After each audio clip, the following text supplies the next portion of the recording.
নেতা পারে না। তৃণমূল কংগ্রেস বিপুল সংখ্যাগরিষ্ঠতা নিয়ে আসবে। এবারের আওয়াজ ডাক দিচ্ছে, বিজেপি তুমি বাংলা ছাড়ো, বিজেপি তুমি ভারত ছাড়ো। সংঘাতের এই আবহে কমিশনের নির্দেশ সরকার কার্যকর না করলে কি হবে, কি আছে আইনে? অ্যাপয়েন্টিং অথরিটি ছাড়া তাদের এগেনস্টে কোনো রকম শাস্তিমূলক প্রসিডিং ইত্যাদি করা যায় না। এখন তারা যদি এই রেকমেন্ডেশন না মানেন, তাহলে নির্বাচন কমিশনের হাতে 3টি পদক্ষেপ খোলা থাকে।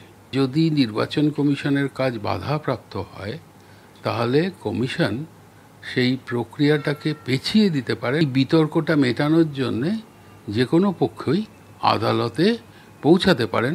আদালত তারপরে উভয় পক্ষকে শুনে যা ব্যবস্থা নেওয়ার সেটা নেবেন। এরই মধ্যে লালগোলার বিডিওর বিরুদ্ধে বেআইনিভাবে বিএলও নিয়োগের অভিযোগে সরব হয়েছেন শুভেন্দু অধিকারী। তৃণমূল ও আইপ্যাকের নির্দেশে চুক্তিভিত্তিক শিক্ষকদের বিএলওর পদে নিয়োগ করা হয়েছে বলে দাবি করেছেন তিনি। যদিও এই বিষয়ে সংশ্লিষ্ট বিডিওর কোনো প্রতিক্রিয়া মেলেনি। এসআইআর তরজার মাঝে 2002 সালের ভোটার তালিকা প্রকাশ করেছে কমিশন। তালিকায় নিজেদের নাম আছে কিনা তা দেখার জন্য সাইবার ক্যাফেগুলিতে উপচে পড়ছে ভিড়। Bureau report, TV9 Bangla.